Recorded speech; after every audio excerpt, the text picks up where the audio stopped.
Hello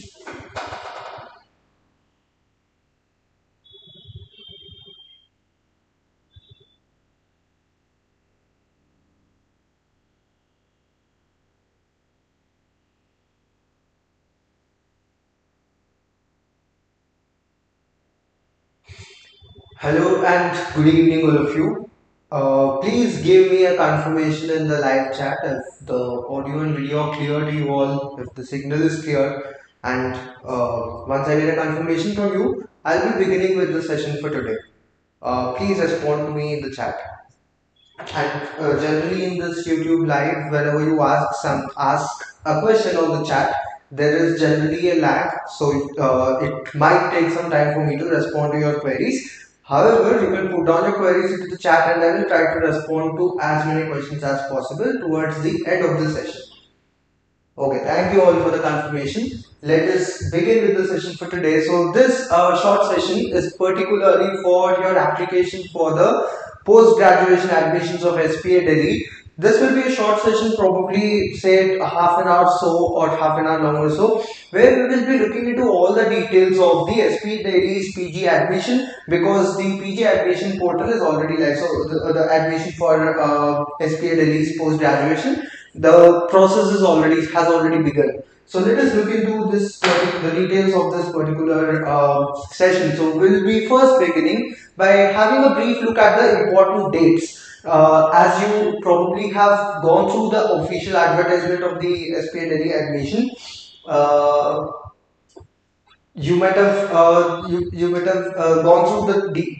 important dates already. So the application form is already open, and from 27th Feb itself, it would be the last date. Now it is always important to note the last date. By when should you complete your application? By 27th of March. This month, 27th is the last date, so don't wait for the last moment, because it will take some time. You should first pay in order to fill the application for any particular specialization. You should first pay the fee, with the application fee, I think of 2500, that you should first complete, and then you can proceed with the application. So it might take some time at each and every step, documents required. So don't wait for the last date. Complete your application at the earliest. That's the last date. Other than that, the eligible candidates will be listed down on the website of 10th on the website on 10th of April. So generally, there is no particular shortlisting which they will specifically consider for interviews. Generally, whoever has applied will be called for the interviews. That's how it has been in the past also at SPA Delhi, unless you have done some huge error in the application. There is no shortlisting at such in the initial stages. Everyone will be called, but the interview is going to be only on in-person mode. It is not going to be an online interview. During the pandemic, it was online also, I think, for a year or so, but now it is completely offline mode only. So PG admission interviews will be from 15th of April to 19th of April. So that week, mid-week of April is when you are going to have your interviews at the campus of SPA Delhi. Then the first selection list will be out by 8th of May, and finally your classes would be beginning on around the end of July. A brief on the important dates. Now moving further, let us look into some other important details which you should be aware of before applying for SPA Delhi's post-graduation courses. So the first point, as far as the marks is considered, the marks criteria, so many people are also confused on this point as to what is the minimum requirement for the marks. It is going to be 55% in your bachelor's BR or any other qualifying degree. Some courses are also eligible for B.Tech civil engineers. B Plan and BR graduates can apply for almost all the courses. So it's this way. Architecture graduates can apply for almost all the courses at SPA Delhi. Planning graduates also can apply for almost all the courses. Particularly for the M Design course, seed is mandatory only. So let me tell you right away in the beginning, GATE results are already out, and GATE qualification is not mandatory for SPA Delhi. Seed qualification is not mandatory for SPA Delhi. However, it will have some weightage in the admission. But it is not mandatory. Even without GATE exam, GATE qualified score or a seat qualified score, you can still apply. Even with not a very good rank in GATE, you can still apply. But it does, you need to do very good in the other criteria. We'll talk about the selection criteria as well. So with that said, seed is mandatory for non-architecture applicants. So if you're an architecture graduate, even without seed, you can apply for M Design course at SPA Delhi. But if you are a non-architecture graduate, then you will need to have a valid seed score to apply for MDs, and that's the only rule. Other than that, there is no mandatory requirement of GATE or seed for any other course in SPA. So marks, however, you should have a minimum of 55% in the qualifying degree. 50%, that's 5% of relaxation is given for SC, ST and OBC candidates. Other than that, remember, many colleges also give, so you might get your degree or your marks in terms of CGPA. If your university or your college has given you CGPA based mark sheet or CGPA based consolidated mark sheet, then you will need to also submit them the proof of conversion to percentage, which is given by your respective university. Generally, on the back side of the mark sheet, you will be having the details of the conversion factor. Some universities have a conversion factor of directly multiplied by 10. Some universities adopt another formula like subtract 0.5 and then multiply by 10. So whatever criteria your university, the university where you have done your bachelor's, whatever criteria they follow, that has to be also submitted as a proof in the application. So make sure if you are from a university and say back of your mark sheet you don't have such information, then you will need to talk to the respective the admissions department of your particular university where you have done a bachelor's. So these intricacies, make sure you are clear on these points before applying itself. That's with respect to the marks criteria. As far as the application form is considered, I told you that you can submit, the links are already live on the portal of SPA Delhi. You can submit the filled application over this. So it's basically a Google, it's a form which you will have the link and just need to submit all the details over there. Let me tell you right away in the beginning, many students have this question, should you upload the portfolio? So I don't think portfolio is required at this stage. You have to carry the portfolio when you go for the interview. In the initial application, they will be asking you for statement of purpose. So open the application link, whichever course you're applying for. They will give you all the details of what should be required at the time of application. Statement of purpose is required. The portfolio is not required in many of the courses. However, you can check once the form before completing the application yourself. This year there has been a change at SPA Delhi that you can apply for multiple programs as well. So make a note of that. Earlier, so long ago there was provision for applying more than one course at SPA Delhi, and midway they stopped it, and you could apply only for any one course. But now again they have opened this option of applying for multiple programs. You can apply for MPlan, MTech, and BEM and MR. All the three you can apply multiple courses. There are a total of 10 specializations. You can apply for multiple courses at a time. But make sure you're clear enough which all the courses to apply, because when you apply for a particular course, they would also ask you, have you applied for any other courses or any other programs? You should give all the details of what all programs you have applied or are applying for. The concerned department will be knowing if you have applied for other programs too, and in the interview they can ask you such questions. Why have you applied for that program as well? What is your priority? So we'll talk about the interview and how to handle it in a while. But multiple programs you can apply, but be confident. Just don't randomly apply for say 4 or 5 courses. Just select. It is always wise to select or apply for one. However, if you want to have a backup or want to have a better chance of getting admissions, then you can apply for multiple programs, but you should have a reason why you're applying for it. You should be confident of what courses you're applying for. Application fee, you have to submit 2500 rupees individually for each and every course you apply for. If you're applying for one course, then it is 2500. If you're applying for 2 courses, it will be 5000. So for every course program you're applying, you need to have a pay application, separate application fee of 2500. Make up to say fee receipt or admission application receipt for every course you're applying. You'll need to have individual payments made for every program you're applying for. Make sure you note that point as well. Other than that, as far as scholarships, because there was some uncertainty with respect to scholarships and many students have a doubt on this also, but clearly in the official advertisement of SPA Delhi itself, they have published the details of the scholarship that GATE and seats qualified. So it's not mandatory, like I told you, to have a qualified GATE or seat score for applying into SPA Delhi. But if you are having a valid scorecard, then what is a valid scorecard? GATE scorecard is valid for 3 years. So you need to have a scorecard of GATE examination where you have qualified any one of the last 3 exams of GATE. That way, you will be eligible for the scholarship of monthly stipend of 12,400, which is given by the institute. So the scholarship will be provided for all the GATE qualified candidates, seat qualified candidates in case of industrial design, in case of M design. So if you're applying or getting admission into M-Plan remark, but you don't have a seat, you don't have a GATE score, but you have a seat score, then you cannot use it. Seat score card can be used only for M design application. Make a note of that as well.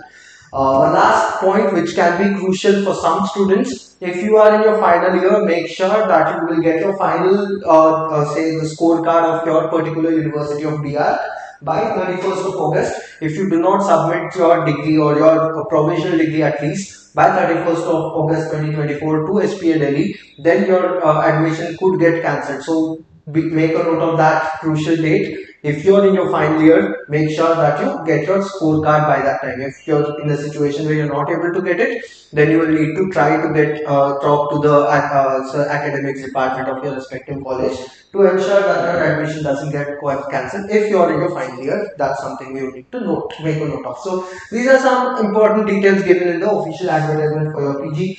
Moving on to the master's programs, what are the various programs you have at SPA Delhi? There are a total of 10 programs for which you can apply. The eligibility criteria are different for various courses. Like I told you, architecture graduates can apply for all the courses, planning graduates also can apply for almost all the courses. However, for M design, if you're a non-architecture graduate, probably mechanical engineer or BTech graduate, then you need to have a valid seat score.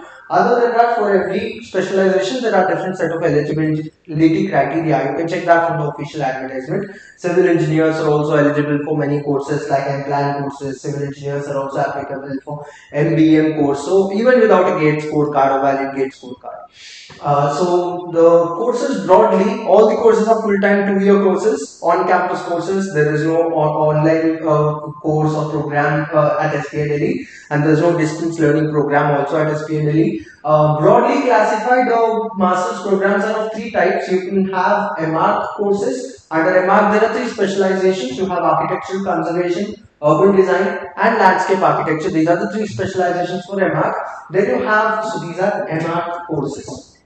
Then you have MBM course, Masters in Building Engineering Management, Master of Building Engineering and Management. So that is a separate course in itself. It's not an MArch or an M-Plan degree or not even an MTech degree. It is MBEM. So the reason I'm specifying the name of the degree is this becomes important when you're applying for government jobs in your future. If you are in the private sector, then this doesn't make a huge difference. But let us say you are looking for government jobs down the line, and if you want to apply or become an assistant town planner in some state under the Public Service Commission examination, then in such cases you need to have a degree which is M-Plan. So you need to look into those details. So MR, there are 3 specializations. Then you have MBA, and then you also have M Design course. There is one M Design course, and there are 5 specializations in M-Plan. Masters, and all these are IITI recognized M-Plan courses at SPA Delhi, all the 5. So you have M-Plan in environmental planning, M-Plan in housing, M-Plan regional planning, M-Plan transport planning, and M-Plan in urban planning. Before you apply to any course at SPA Delhi, be it an M-Plan, MBM or InDesign course, you should be aware of all the course curriculum, the syllabus which is going to be a part. Like for example, what is environmental planning? How is it defined? How is regional planning different from urban planning? These intricacies. These are something which you will need to know. If you don't know, then you will need to get in touch with with your faculty or say your friends or your seniors. Go through the official website and the course curriculum and syllabus yourself. That itself will give you a lot of clarity. Open the website of SPA Delhi. Once you go to the department under you're considering, you can have a detailed syllabus document over there. You can check the syllabus and the course curriculum of that specialization of both the 2-year program. So that will help you shortlist which programs you are going to apply for. That's an initial step which you should do before finalizing which all courses you are applying for. However, even though I told you that there are 10 specializations and 4 types of degrees, the number of seats are not same in all the programs. The number of seats are different. So you can see the seat matrix, which is also given in the official advertisement. The number of seats has not changed compared to the last year. 276 was the total number of seats at SPA Delhi for masters. Even this year it is the same number. Few years ago there was an increase in the number of seats, but now it is still constant like the last year. If you look into so understanding the number of seats is also important before you apply, because it will give you an idea of the competitiveness, like how many so what is the scope, how many seats you are having for which people are going to compete for. That is also something which you should be aware of. So MR conservation, there are a total of 19 seats, and then you have MR urban design with 25 seats. MR landscape architecture has a highest number of seats in MR courses, that is 29. BEM has the highest number of seats overall, just like urban planning. So MPlan with urban planning and MBM, these are the two courses which have almost 40 seats, 39 seats. However, remember, even though the number of seats are high, the number of applicants also are very high in these courses generally. So for these 40 seats, on an average, let us say around 500 students could apply. So it's like 1 every 12 students or so can be selected probably for the level of competitiveness is that. The level of competitiveness is almost similar in all the courses, however. Uh, so other than that, so someone is asking about SOP. We'll look into those details also. What is statement of purpose? How should you write it? We will discuss those details also in this session itself. Once we complete a discussion on the basic criteria. So seat matrix, you can have a look yourself. The number of seats range from 20 to 40, or say 19 to 39 generally, including the reserved category. Then I think over and above this 276 seats, there are 4 seats for wards of Kashmiri migrants and Kashmiri Pandits. So total number of seats would be probably around 280 if you include those. As far as selection, now moving on to the important part. How is the selection going to be made? What is it you need to do at this point of time? So next 10 to 15 minutes, let us have a discussion on that. What are the steps you need to take and how should you prepare for the application portal, for the application process? So the selection criteria, as per the official advertisement, there are 6 points based on which your admission will be decided. As I told you, there will be offline interview, offline mode interview, in-person interview, where you need to go before the selection committee of that particular department. Each department has a different selection committee, which is composed of the professors of that particular course itself. That's the reason I told you should have an idea on the course curriculum of the course you're applying, program you're applying for. So there are 6 criteria mentioned in the official advertisement, just like the last year. Even the last year, same 6 points were mentioned. First one is performance in the qualifying examination, BArch or BPlan or BTech, whatever your bachelor's degree has been. The qualifying score you have in that, that's the first criteria. Second, the valid score of GATE or SEED or UGC NET. So in architecture and planning case, it is GATE or SEED score which is the second important criteria. Third important criteria is going to be portfolio of work, thesis or project. Excuse me. That's the third point. Fourth important criteria is the in-person interview before the selection committee. Fifth important criteria, that is the statement of purpose, so SOP is important not only because they're asking you to submit it. SOP is also important because the content of SOP will help you answer the questions in the interview also. Similar questions, even in in the interview, they can most probably ask you, why have you applied for this course? Or what other courses have you applied? Or why are you selecting this course also? Such questions are prone to be asked, and you should have a perfect answer for that, and that is possible only when you have a proper SOP made, prepared before the application. So statement of purpose. So what is an ideal SOP here? How can you build it? We'll talk about that in the next point. Other than that, the sixth and final criteria is the work experience you have after your qualification. If you have done your bachelor's, post qualification work experience also has some weightage given. So these are the 6 points. This year they did not publish the weightage for each of these criteria, but from last year's advertisement the weightage also was given last year. So there was a brochure published last year. So in that brochure they had given the detailed weightage of each and every criteria last year. I'm talking about the last year admission. This year admission, such brochure has not been published, but it is because the points are also similar and there are no changes in other aspects of the overall process. It can be expected that the weightage is going to be more or less similar, if not exactly same, more or less similar percent. So if we talk about the percentage weightage for each of these 6 criteria, so first one, that is marks of the maximum weightage. is marks obtained in the qualifying examination that has a 25% weightage. Valid gate to seat score that in fact has the maximum of all the points, that is 30% weightage. Portfolio thesis is going to have a 15% weightage. So what is it that you look in the portfolio? Is your portfolio suitable? Not only if it is good or not. What mainly will be this, obviously they'll not have a discussion on the detailed, say the design of a building which you have done in your fourth year. Obviously, they're not going to those intricacies generally. What they look for mainly would be the suitability of the work you have done in the past for that particular course. So, portfolio and thesis that has a 15% weightage, interview has a 10% weightage, statement of purpose 10% weightage, work experience 10% weightage. So that's the mark, the criteria wise weightage in the last year's admission brochure. This year they have not given any such percentages, but more or less the percentage could be same.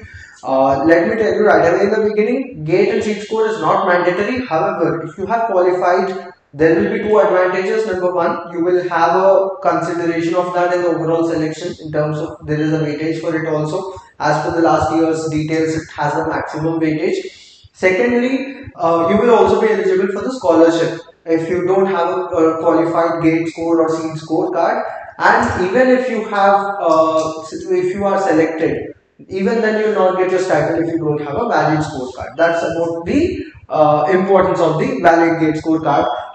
So that's the selection criteria and the weightage. If you look into the selection criteria, something which you can observe over here, the first point, that is marks obtained in the examination, you cannot change it at this point of time. Whatever marks you got in your bachelor's, that is done and dusted. Valid gate or seat score card, that also is not something which you can go back into the past and change. Whatever rank you have scored or whatever marks you have got, that's also fixed or done. And then the work experience, that also is not something which you can change in the upcoming 1 or 2 weeks or next week. You cannot change the work experience. Whatever work experience you have, whatever documents you have with respect to it, that is also fixed. So these are aspects which you cannot change at this point of time. Whatever work you can do is on the remaining 35 to 40%. So more. So remember, 50 to 60% of the overall weightage is something which is already fixed and done. You can still work, however, because it all matters. So the competition can be very, so the selection can be hugely competitive, highly competitive. So every mark or every 5 marks matters. So you need to improve at every step. So whatever work you can do for the next week or before the interview, before the selection is finalized, are these three areas. That is portfolio and thesis. Obviously, I'm not asking or not. You cannot rework your thesis, but you can rework on how you present it. Portfolio and presentation of your thesis. Not only portfolio, so many people, okay, we look into the details of each of these 3 points. Portfolio and thesis, that's something which you need to improve and work on right now. Interview, preparing for the interview properly. Third, that is statement of purpose. Building a proper statement of purpose in your application. SOP is not something which you will take to the interview. The portfolio is something which you will carry to the interview. But at this point, statement of purpose is something which you need to work right away, right now, and you need to submit it. Some students, I think, have a question. Okay, so someone I think is asking about SOP. I'll tell you how to write an SOP, but SOP you need to submit in the application form, in the form, the Google form which is shared as an application on the admission portal. They will give you a box and you will need to submit. 200 word is the limit generally. So you need to see the character limit and accordingly submit your statement of purpose on the application portal right now before 27th of this month. So those are the three selection criteria which you can still work on at this point of time. So let us discuss some details on what is it you can do, or how should you work out, or what should your approach be for these three areas. The remaining things, the documents should be ready and should be uploaded. The three areas of work which you can still work on, portfolio and thesis is the first thing. So let us discuss about, because there are a lot of doubts with respect to portfolio and thesis, how should you build it. First and foremost, let me tell you, if you are applying for multiple courses, you cannot carry the same portfolio to all the courses. You should have course specific portfolio ideally. If you are applying for one implant course and one MArt course, you cannot carry the exact same portfolio to both. Thesis should be a mandatory part of your portfolio. Whatever thesis you have done, that has to be a part of your portfolio. Even if it is ongoing, you need to add whatever content or work you have done till now. If you are final year student still doing your thesis, whatever work has been done till this point of time, you can add it into the portfolio. Thesis is something which is important, because even if the thesis is not yet finalized, if you are still in the initial stages of your thesis in your bachelor's, even at that point of time, they will still ask you what your thesis is about in the interview. So try to add details of that into your portfolio. There is no fixed limit on the number of pages, the size, the content. There are no rules on that. But it is ideal to have not more than 3 projects, approximately 3 projects can be a part of your portfolio. Ideally, I'm not saying that is mandatory or that's not a written rule or something, but it is ideal to not have a very lengthy booklet or very lengthy portfolio, because obviously there will not be enough time for the interviewers to go through the complete portfolio if you submit them a 40-50 page document. So portfolio should ideally be, it can be of A3 or A4 size, whatever you feel is suitable, landscape or whatever design you have for your portfolio, that's perfectly fine. But try to limit yourself to 3 projects with legible drawings. The drawings or the details, whatever you are going to submit in your portfolio, that should be clear and readable for the interviewers, because they'll check it through the hard copy. They are not going to ask you a soft copy of the portfolio, the application in most of the courses. You can just double check that once again. But as far as I understand, portfolio is not something which they ask in the initial application right now. You will need to carry the portfolio later on when you are going for the interview. Ideally 3 projects. There is no particular rule on the number of pages. So as a thumb rule, you can limit yourself to not more than say 5 pages per project. So probably around 10 to 15 pages of your overall portfolio. That should be a good enough size. However, if you want to add more details, you are free to do that. There's no rule on that and the portfolio, and try to include thesis as a mandatory project of those 3. So it's like thesis plus 2 more projects. That's an ideal combination. Other than that, remember, many people also think that should we only submit drawing sheets and portfolio of that of thesis, or say only that document. Not necessary. If you have a published paper, you can carry a hard copy of such published work.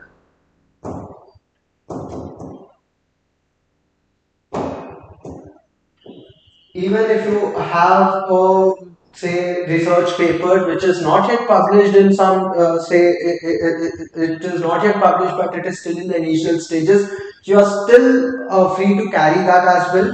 That will be actually an added advantage, and it will be a huge advantage if that research paper is related to the course you are applying for. For example, let us say you are applying something like say a mark in architectural conservation, and you have a research paper during the dissertation in your college, in your bachelor's, you have worked on some research paper which has some aspects related to conservation or historic buildings. That will be a huge advantage for you, because you can make a point that this is not a course I'm randomly selecting.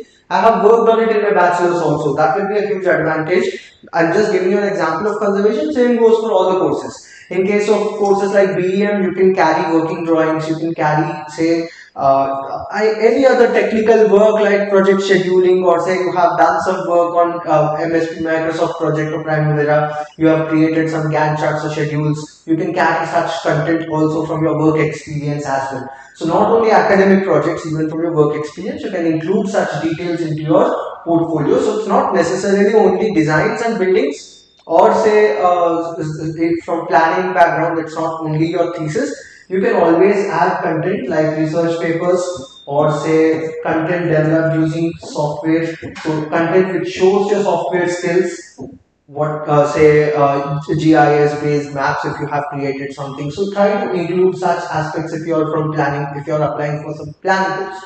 Like I gave you the example of BM. If you're applying for BM, you can show that you know something, at least the basics of software skills related to project management.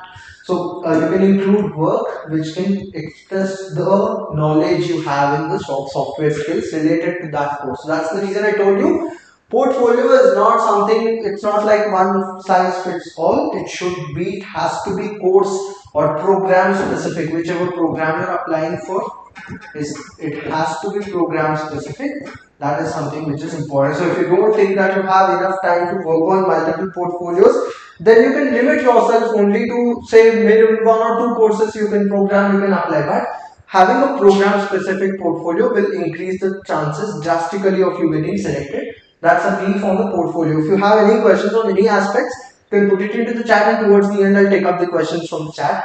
Because there is a bit of lag in the YouTube live, I'll take up the questions towards the end. So that's with respect to the portfolio. I hope that has given you a brief idea as to how should you build a portfolio. So in order to build the portfolio, again going back to the same point, first go to the program you're applying for and check the course curriculum. Whatever course curriculum is seen for that particular course, you need to consider that while finalizing your portfolio and adding projects and removing projects. So obviously, see, if you are from, and let me also give you one more point over here. If you are from architecture background and say you're applying for implant course, obviously they would not be expecting you to show work on urban planning because you from let us say you have not worked, you don't have work experience also, you just have a BR and you're directly applying for implant. Obviously they understand, or the interviewers understand that you are from architecture background and you're applying for an implant course and you don't have relevant work right now, but you have to show content which can give confidence in them that you're interested into the course really. I would suggest you can add projects which you have done in your bachelor's at urban level. I'm sure whichever college you have done your bachelor's from, there will be a semester where you have probably worked on urban design. Now, urban design is not urban planning, but it is at least a design work which you probably have done at an urban scale, where you have looked into the settlement level studies or you have content related to your documentation related to urban level or urban scale, at least a settlement scale. So that is something which you can include such works and those aspects of it which can relate to urban planning, that you have to highlight, not necessarily the design work you have done. So try to build up a portfolio which is program specific. Obviously, you cannot make or build up your projects at this point of time, but try to include something which is closest. I'm not saying, and again, if you're applying for a plan, you cannot, and let us say your thesis is related to something else, let us say something like hospital. Obviously, it is not relevant, but you still have to add your thesis as well. They are not only going to see the relevancy at every step, it is also the work which you do they will judge and quantify and understand. So you should also submit your thesis as a mandatory project in your portfolio. However, at every point you should have answers to questions. They can ask you if you are applying for implant and if you are interested into urban planning, why did you select hospital as your thesis? They can ask you such questions and you should have a convincing answer for that. And that is something which someone probably cannot come and tell you. That is something which you at your personal level should think, and how to answer and tackle such questions during the interview. That's going to be crucial.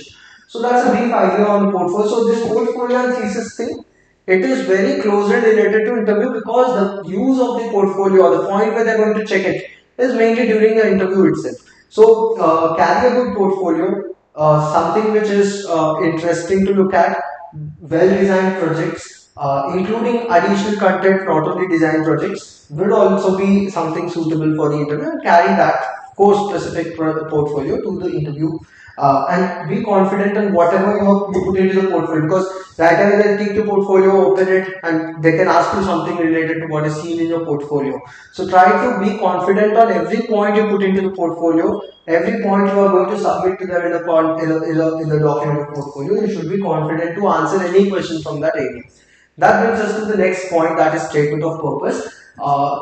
You can cross check once again, because every program, every course you are applying for can have different guidelines. But as far as I understand, most of the courses, SOP, the word limit is 200 words. So there will be a word limit. So let me not try 200 over here, but remember, you should adhere to the word limit. You cannot cross that word limit and randomly write an SOP of your own of a lengthy few pages. Ideally, it is 200 words, only a page or so. So write an SOP within the word limit.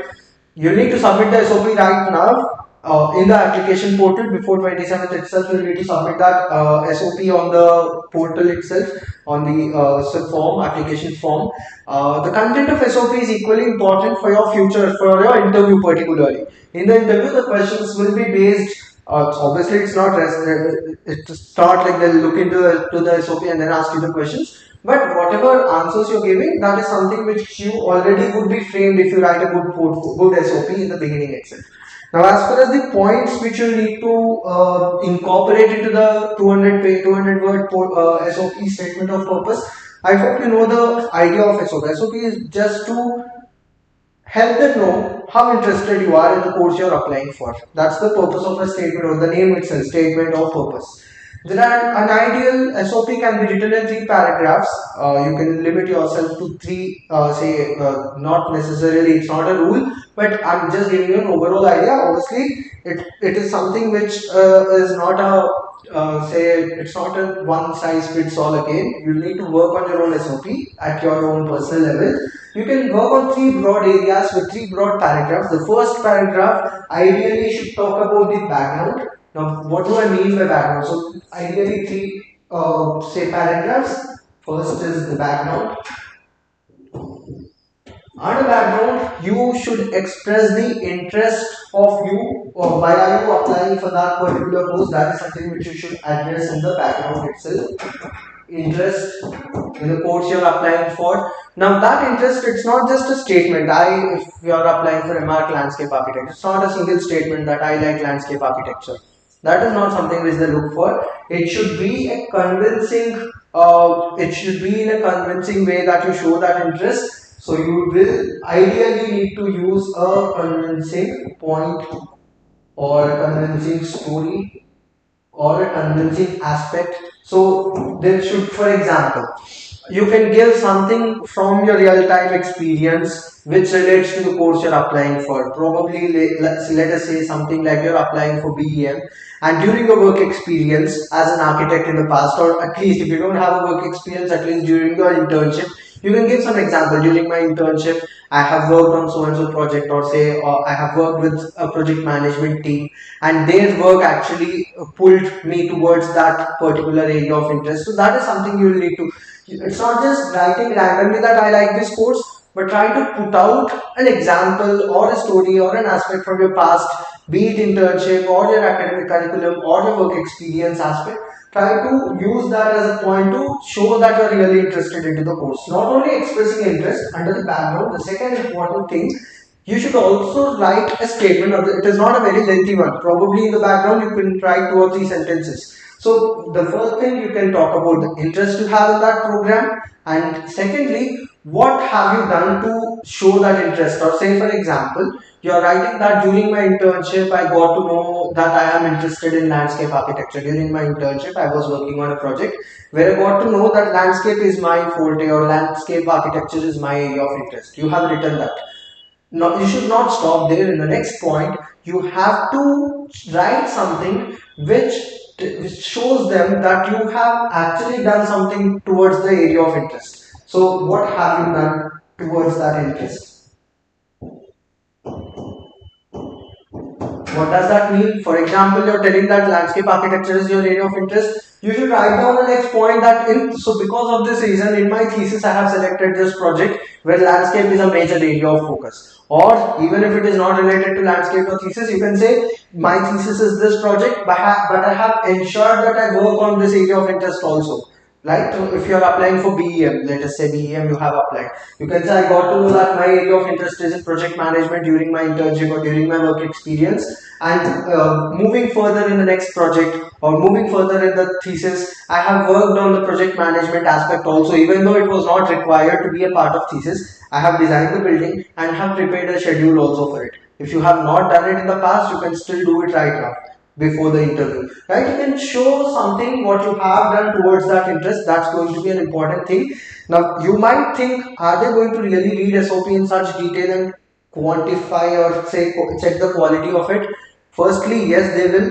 You should have secondly, this is the only thing which is left out. You can work out at this point of time. So even though they might not read your SOP in detail, you from your end should give 100% towards it. And preparing a proper SOP, like I told you, will boost up your confidence for the interview. You will be in a better state to answer and handle the questions which the interviewers are going to ask during the in front of the selection committee. When you stand during the interview in the mid of April, that's when you will have answers right away to the questions, random questions they can ask you.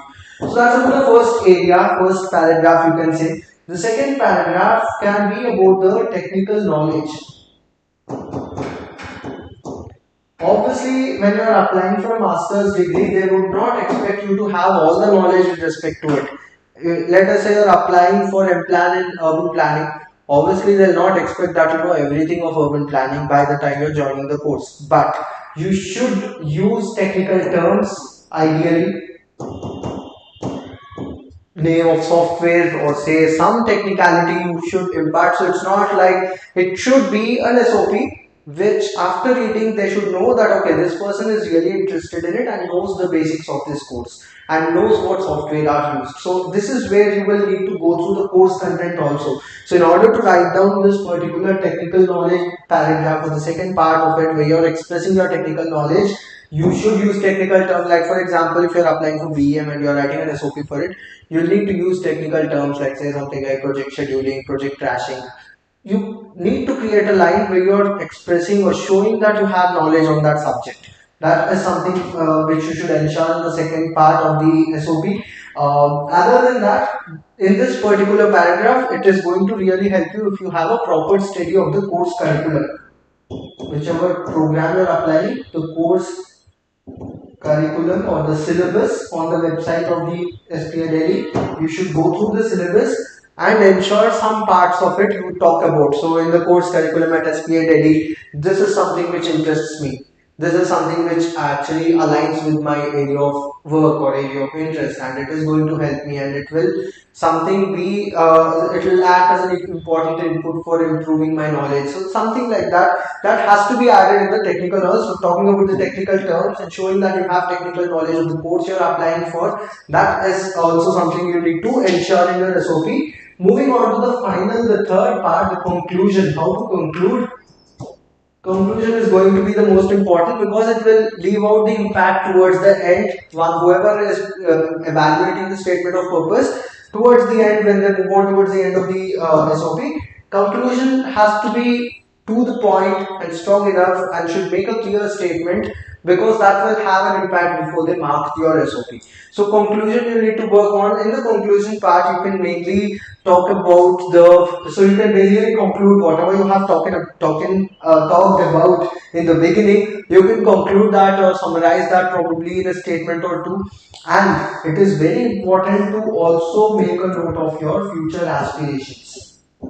In the concluding part, you should talk about your future aspirations. How is that? So, till this point, you have talked about why you are applying for the course and why are you interested in that particular. That is what you are addressing till here. In the conclusion part, you should also talk about how valuable that course is for you. If you are doing that course at that college, so two things: why SPI Delhi and why that course at SPI Delhi. So you need to talk about the future aspirations.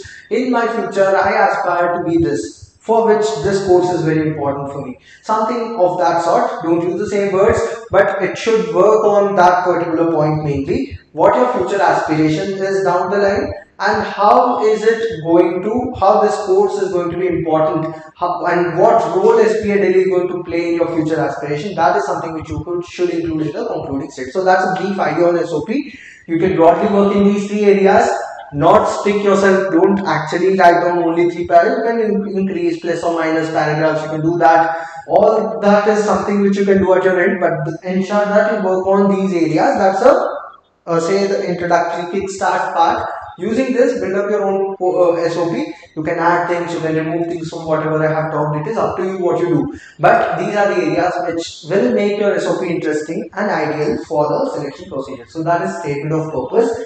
And final aspect in the selection criteria, that is the interview. When they call you for the interview, you will be carrying your portfolio. Obviously, you should be well dressed, you should look confident. Confidence is something which is the most important of all what they check in your interview. That's the confidence which you show, confidence which you have in the subject. How can you get this confidence at this point of time? It's not overconfident. So there's a thin line between being overconfident, okay, I know everything, and being confident in the application. So being confident, that you can gain through by going through the website and knowing the curriculum.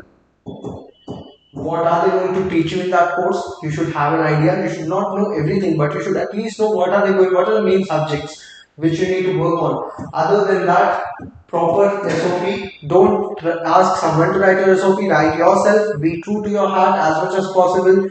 You can add some points which are not actually 100% authentic but should be in lines with reality as far as possible. That will improve the confidence you have during the interview also, because similar questions will be, why are you applying for this course, they can ask you. In the past also, when there was this provision to apply for multiple courses, there were a lot of, so if I give you the example of mine, when I applied long ago for SPI Delhi, I applied for BEM at SPI Delhi and I got selected at that point. However, I chose to do my master at IIT Delhi later on. That is something at my personal level. But at that point of time, there were a lot of students who applied for multiple courses. I applied for only one. There were a lot of students who applied for, my friends who applied for multiple courses, and they asked this question. If you are applying for BM, why did you also apply for implant? They can ask you that question. You should have a convincing answer for that. So probable questions, have an idea on that. Probably questions can include, why are you applying for this course? Why did you also apply for the other course? What is your priority? Or your background is not this particular specialization. Why are you applying for this? You have done your architecture in bachelor's. Why are you applying for M plan? Why didn't you do B plan itself if you are interested in this? They can ask you such questions. Other than that, the technical knowledge of the subject. You should know the basics of it. If you are applying for BEM, you should know what is project management, terms of project management, software used in project management. If you are applying for conservation, you should know the techniques of conservation, the concerned government bodies related to conservation, the concerned international conventions related to conservation. You should have technical knowledge of the subject which you are applying for. That for sure is a part of the interview. So if you have worked on all these areas, that will boost up your confidence of further interview for sure. Have a good knowledge of the content you put in your portfolio, because they can ask you questions from any corner of your portfolio when you submit it.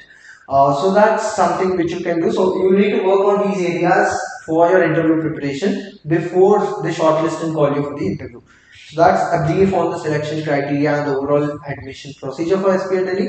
I hope the session was helpful for you. Any question you have, and if you have a course specific doubts, what is in a particular course, that is something you need to do as an exercise at your end. Open the website at SPL Delhi, go through the course curriculum. Most of these M-Plan courses, the first year will be an integrated course. So everyone will study the same content in the first year. The specialization based subjects will be taught in the second year. Generally, that's how it is.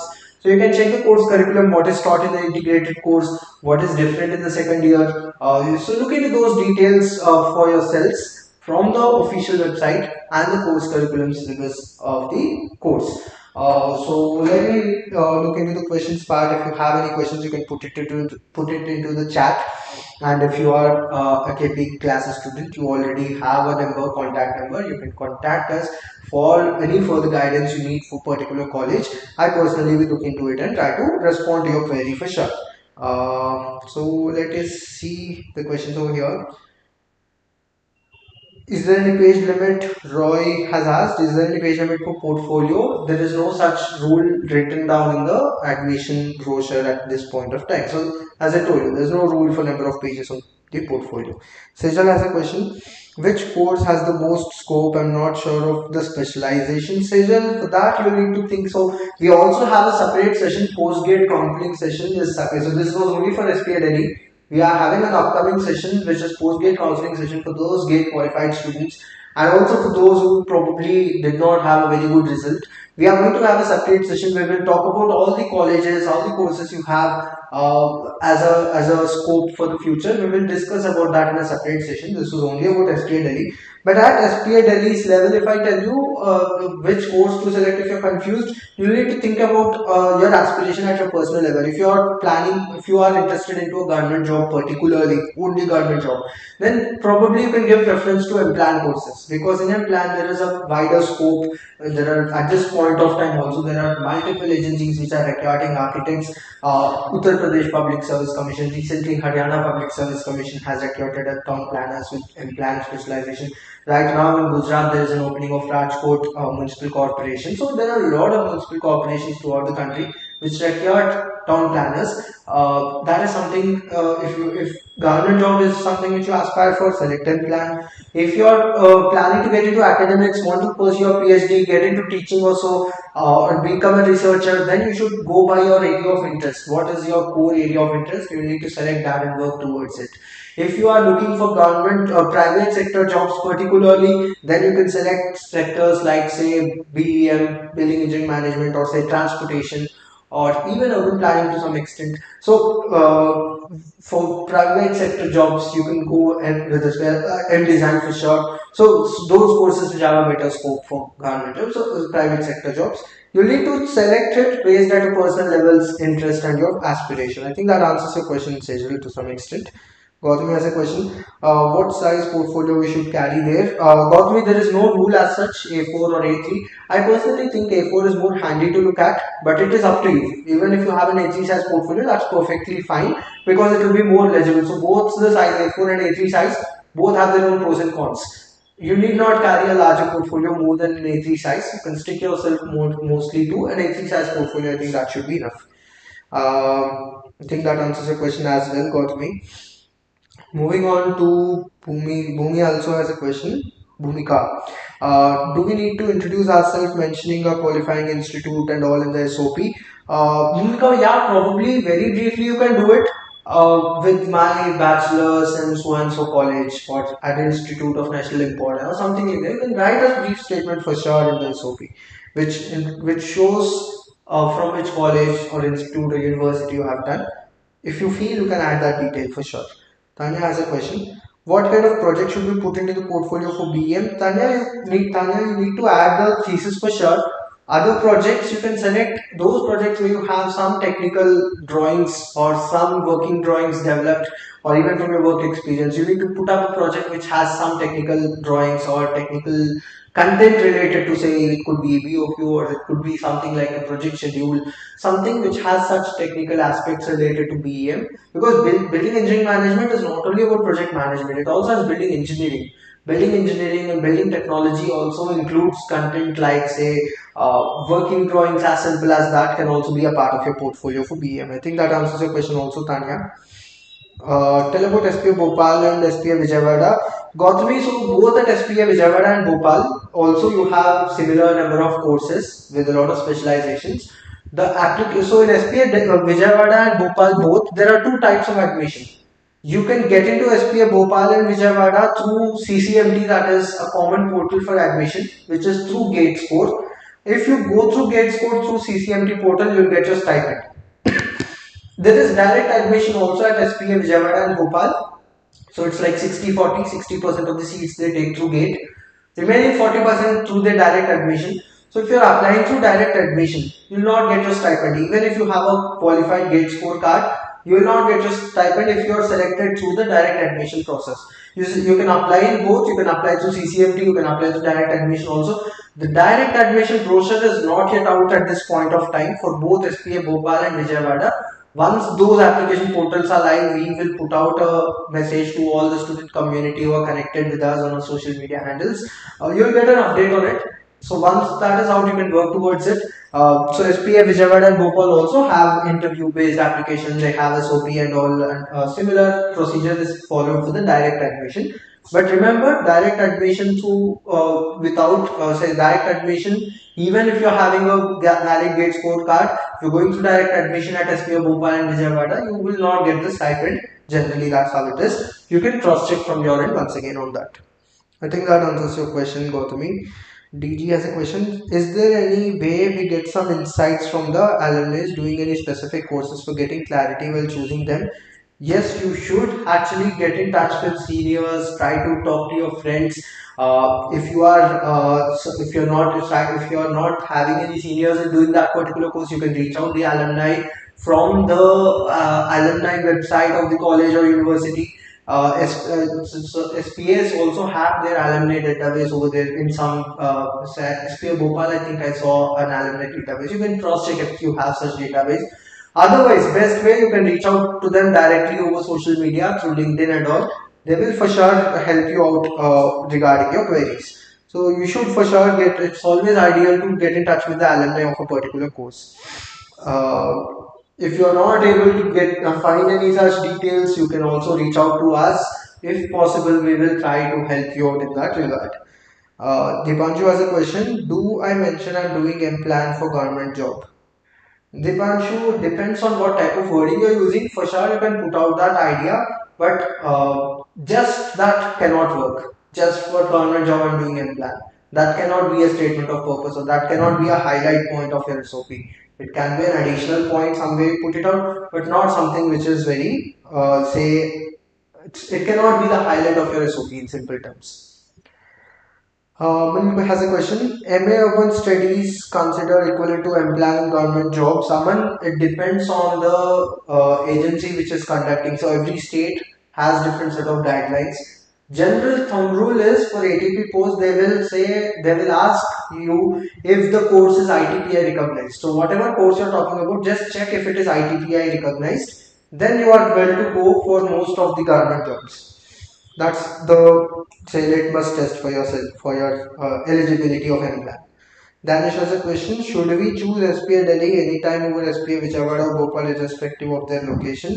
Not necessarily, Danish. Obviously, SPA Delhi ranks ahead of SPA Bhopal and Vijayawada, but there are aspects of every college. Every college, every course has pros and cons. So even at SPA Bhopal or SPA Vijayawada, you do have courses in which you have good placements. So it is not always a guaranteed some that SPA Delhi only is the best.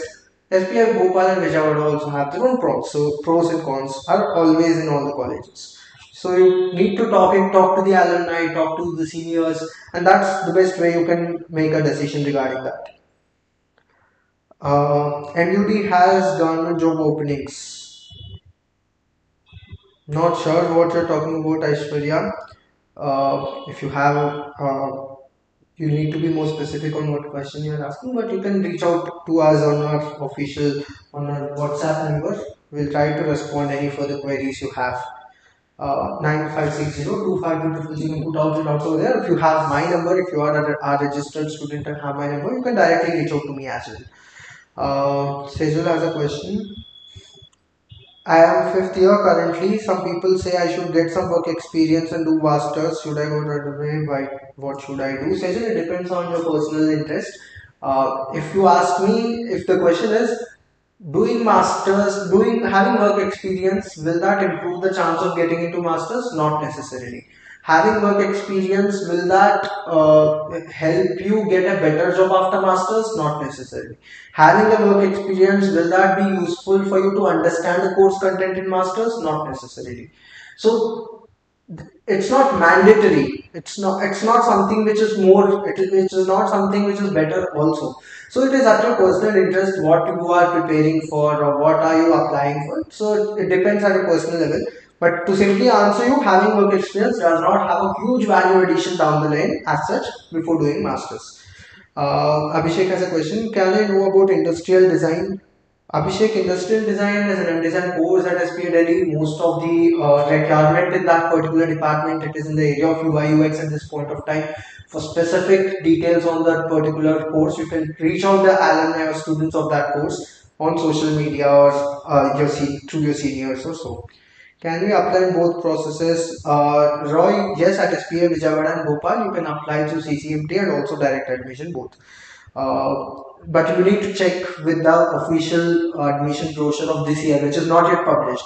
Once it is published, check for those details once with SPA Vijayawada and Bhopal's admission form.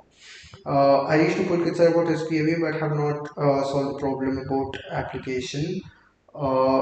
Okay, let me look into it, Gautami. You can drop a message on the faculty doubts number you have so that I have an update on what you're having concern with, and I'll try to respond to you for sure, Gautami. Masters in Urban Design.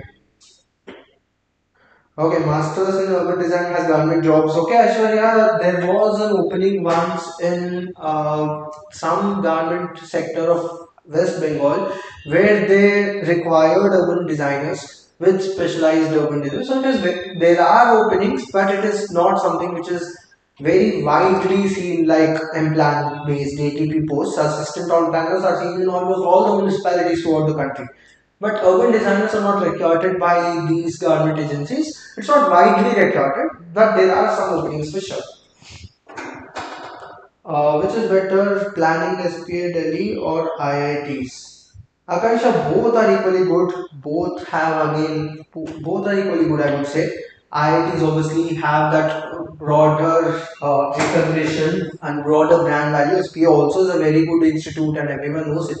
But when you are looking into wider perspective at a global level, IITs have a better brand value, I would say. So it's not, again, everything has, SPA has its own advantage because of a closely knit community. You will have a better network within the specialization of yours. So SPS also have their own advantage. So both IITs and SPS are at par equally good from all the aspects. Both have pros and cons. So you can apply for both at this point of time and make a file. I would suggest everyone, even if you're getting into IITs with your good gate scores, you should still apply for SPA Delhi. You can make a final decision which to join later on after you get the admission. So don't just leave it out that okay, I'll apply only for IITs. I would suggest have this as a backup too. So go through this process. SPLD is equally good. Apply because you cannot come back and apply. So have take the admission. You can make a final decision moving down the line later on. Do you get 50% scholarship in masters like we used to in bachelors in case of categories? Danish, I'm not sure about the scholarship, but the course fee is different. So if you are from SC or ST category, the tuition fee will be waived off in all these government colleges, including SPA Delhi also.